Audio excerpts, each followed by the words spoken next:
Can you see the wool? The medium one.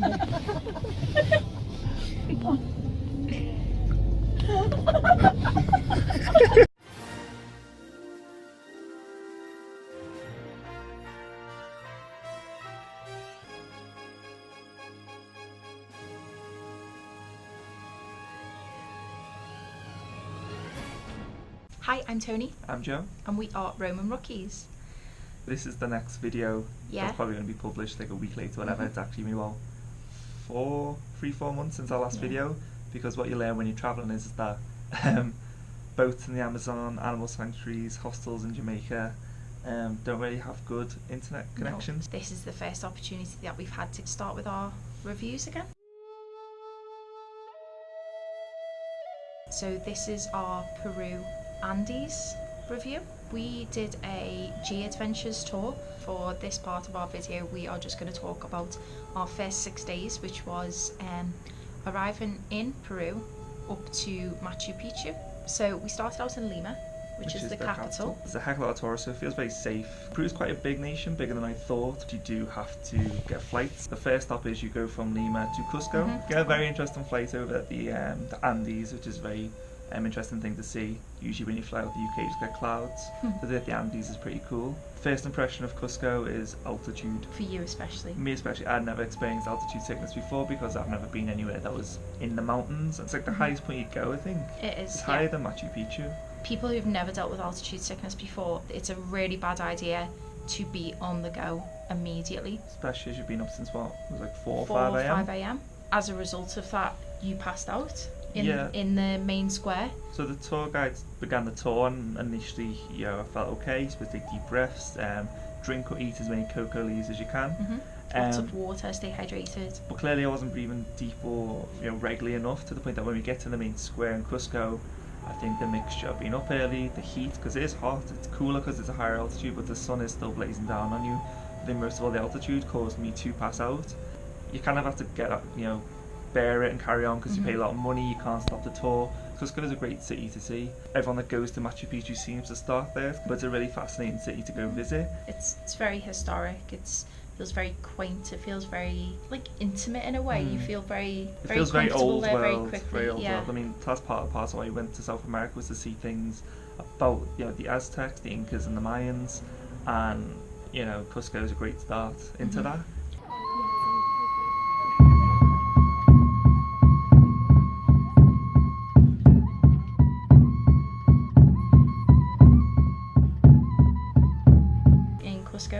There's the wall. It's like 17-sided stone in it. 12-sided stone. And it's quite like a architectural marvel. They're so proud of it. They put on a beer bowl. It's to be natural disaster proof, but this was a very long time ago, so it's something very interesting to look at and see the architecture of the city. Went to a G Adventures sponsored women's weaving project. G Adventures have helped a group of local women where they make items made from alpaca wool.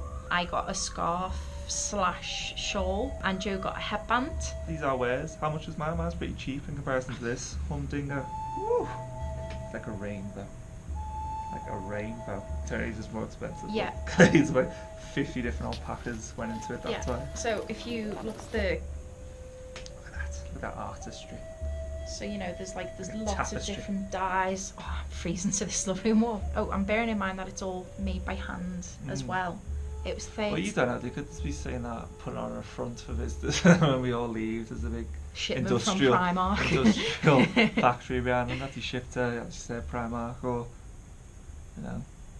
H&M.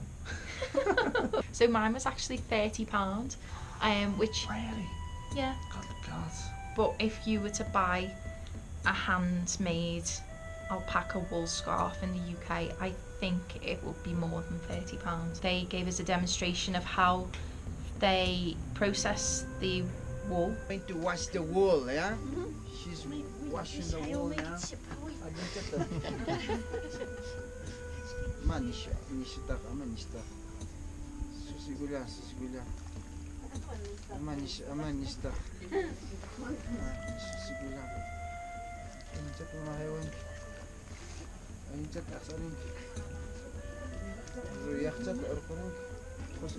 Black llama, white llama. Right from shearing, in which they then clean it, right through to turning it into a yarn to weave with, and they showed us their weaving, which is all done by hand. Dyeing is done by hand, so it was great. And they even had the alpacas there that we could feed, And llamas, which was great.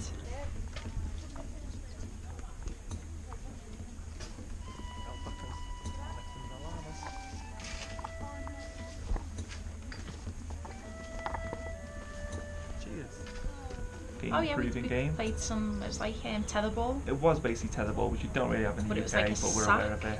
Very I small was sack, wasn't it? absolutely god awful at it. This is the loser answer, but you know, it's a participation that counts. It was fun to have a go. Yes, to play a native Peruvian Yeah. game, which the Peruvians took very, very seriously. Was fun. Then we went to the Sacred Valley. Sacred Valley of the Incas, very impressive view.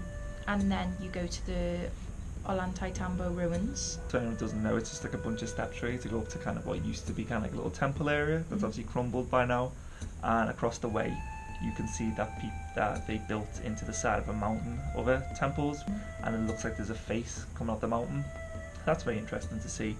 It was exhausting getting up there, very much so. especially as how busy it is as well. You don't really have the opportunity to stop for a breath. Hey guys. So it looks all like calm behind us, but you turn this way and we're up so high and there's no safety rail. So we are at Ollantaytambo, which is in the Sacred Valley, and we just had a little explore.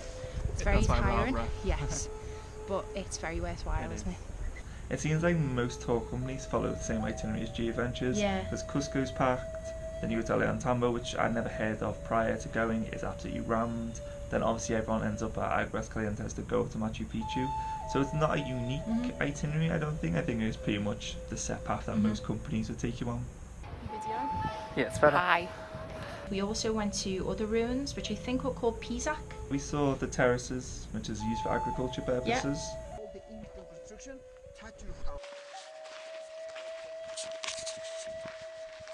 And then the next day we started our train journey to Aguascalientes. A very nice train ride. It was. Very retro looking train. Yeah.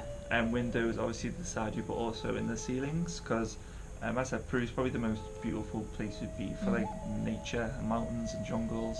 And it's weird, you'll see the transition from Ollantaytambo, it's a very mountainous area, to Aguascalientes, where it becomes more jungly and more greenery. It just feels like that, and suddenly it just changes to a completely different aesthetic, a completely different like part of the country.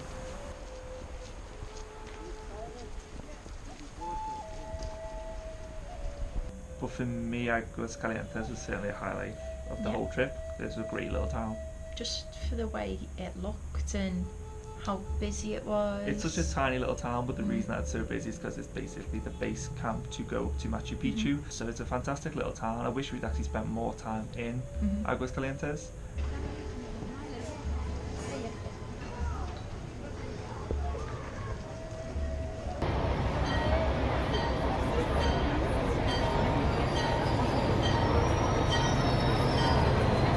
As a fantastic market. We have a backpack somewhere.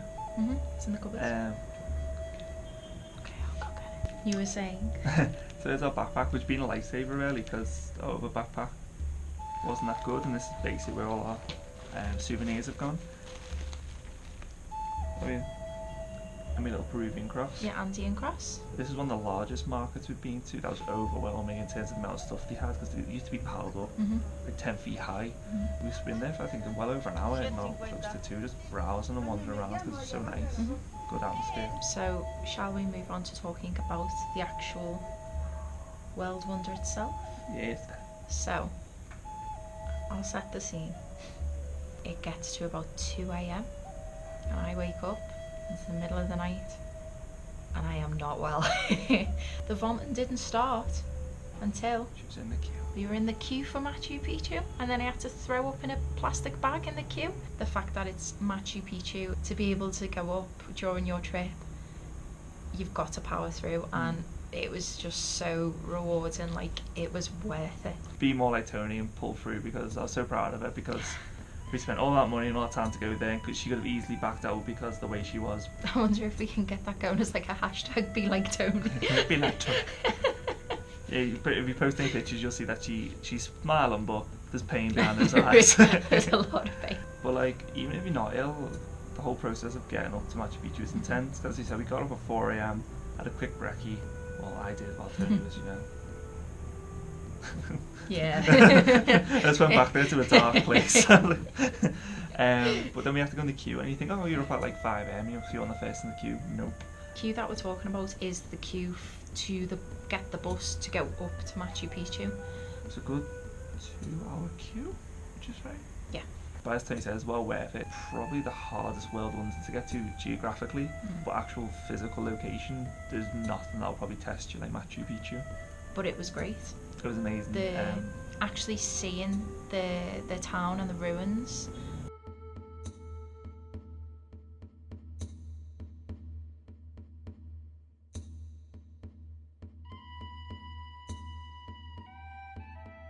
If you turn your back on that and see the landscape around you, you know. Yeah, that's probably just as impressive. Yeah. You look around and it is full on mountains and the sun coming through the different peaks, and as you said, to first see the town with the famous big mountain behind it, which is what's called Machu Picchu, isn't yeah, it? it's the mountain, not the actual town. So that's really impressive to see the first time. Doesn't matter how many times you do look at it, it's really impressive. Our G-Adventures guide then actually did like about an hour walking tour. So you know, I wouldn't say just go to Machu Picchu, I'd say learn a little bit about it, because obviously it is kind of a mysterious place. But yeah, we had a good look around it. As I said, there's alpacas everywhere, and when you first enter, you're kind of on a ledge, so you get to see the whole area. You're free to walk around it. A British couple from Liverpool, once in a lifetime, and it is well worth it. Yeah. This is something magical about Machu Picchu. Doesn't even matter if you're that intense into history or South America, just to go to somewhere that magical and looks like it's out like a fantasy movie or like a fictional historical epic. Nothing that can quite really compare to it. No. And I do really want to go back actually. Dag was calientes and Yeah. pop back to Machu Picchu. I know we were in the market, you're like, I want to come back. Yeah, it is great. Definitely do Peru again, just the whole vibe of the place, and it was well worth it. And it leads me on to food. Most important. It is the most important. While we were in Cusco, we both had alpaca steak. The hilarious thing is we then got pictures of alpacas about 10 minutes afterwards. Oh, he's so cute.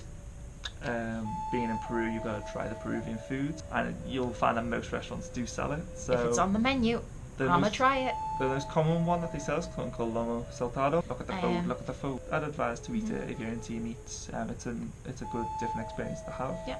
Also a different experience, and something that is a bit more unusual, was in more our delicious. last day in Cusco, was guinea pig, a delicacy, in Peru, known as koi. They know what they're doing. They know they're kind of playing up to the tourist trap thing, because they don't present it cut up. They present it as a whole fried guinea pig with his teeth and his claws. Yeah.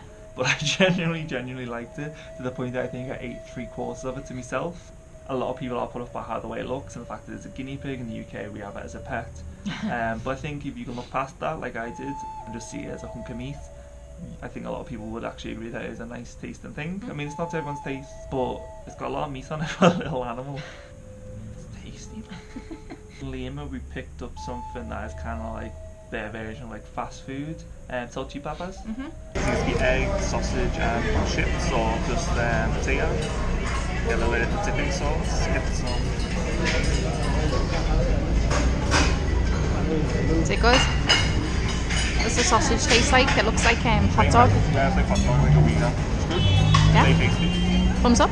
Pretty big and pretty relatively cheap. It was Yeah, 22 sol.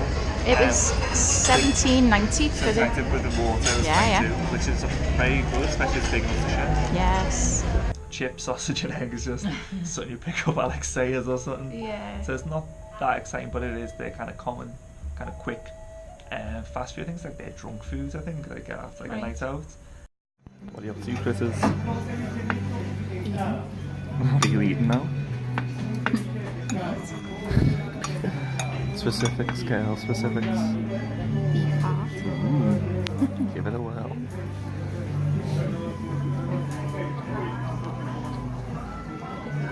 Once you get over the initial of what it is, it's very juicy. Ooh, juicy heart. Do you reckon the cow is in love? It's good. Good. Drinks. The 3 main drinks that we had. The national cocktail, which is a pisco sour. Very similar to like a margarita or a caipirinha. Very citrusy, very sour. It's in the title, but quite nice. I enjoyed it. It's made from pisco, which I think isn't really that common anywhere else. I think it is Peruvian's version of brandy. So try a pisco sour. Yeah, definitely. If you're of age. Chicha morada, which is a purple corn drink. Doesn't taste like corn. It just tastes like fruit. It's like an authentic Peruvian drink called chicha morada. It's supposedly a sweet drink made from like a purplish black corn. So here we go.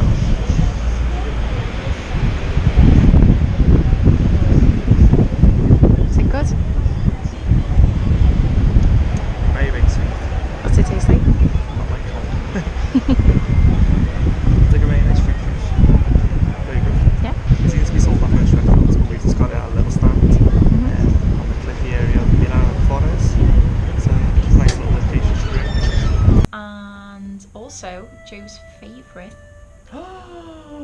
Inca You're bringing back Cola. memories now. My best into tears. I can't have it anymore. But Inca's pretty cool because it's bright yellow. I thought it was green. Bright It's green. yellow? Is it? It's yellow. Oh, this is like that dress thing You're all over colourblind, again. girl. We'll have to put a picture somewhere and people can make their own Yeah. opinion. Lime green.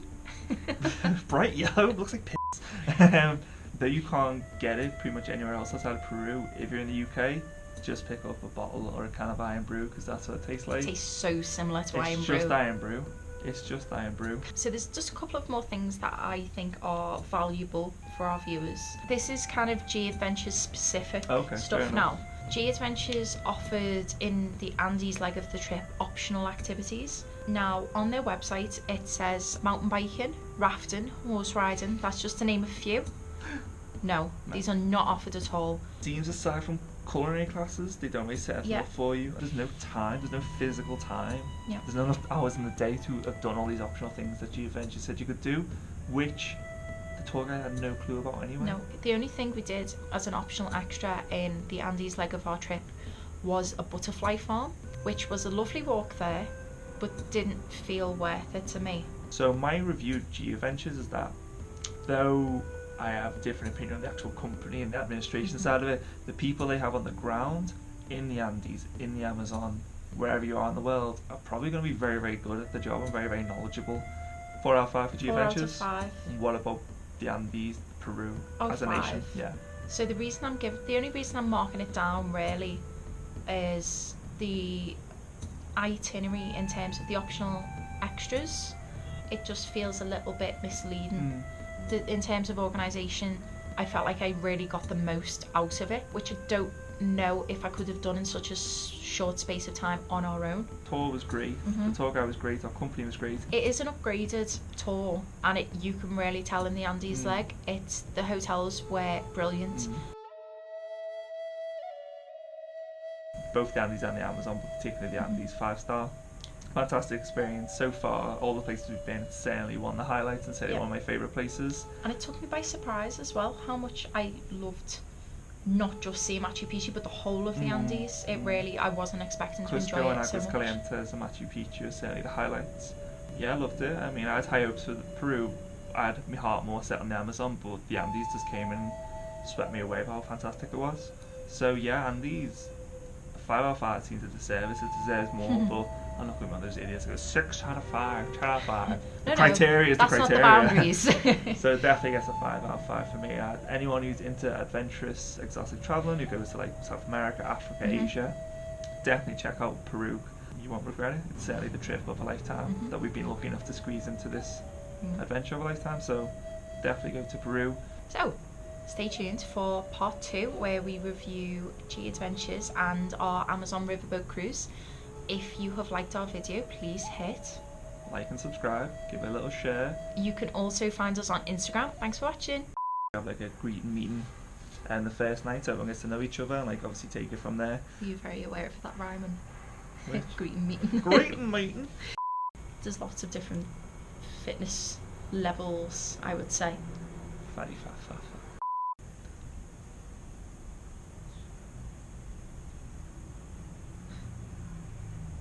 Lots of llama poo. Be careful. Looks like rabbit poo. What did he call them? Llama berries. Llama berries. Don't eat the llama berries. Don't eat the llama berries. Iron brew gets you through. But somehow she managed to communicate the fact that I should get that particular headband because it had orange in it and it suited my beard. So Matching accessories to beard. can't understand what correlation she was making between ginger and ginger. But yeah, these are white llama. And Joe has a llama headband. Yes. That's the actual noise to make. So there's just a couple of more things that I think are valuable for our viewers. So All two of them. yeah. My mum and dad.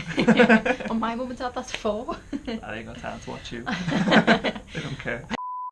Hey guys, thanks for making it to the end of our YouTube video. If you liked what you saw, please like, share and subscribe to our YouTube channel for more content. You can also find us on Instagram with @RoaminRookies, I'm at PickPickerRay. and you can also find me with @TonyCritchley. Thanks for watching. Keep roaming.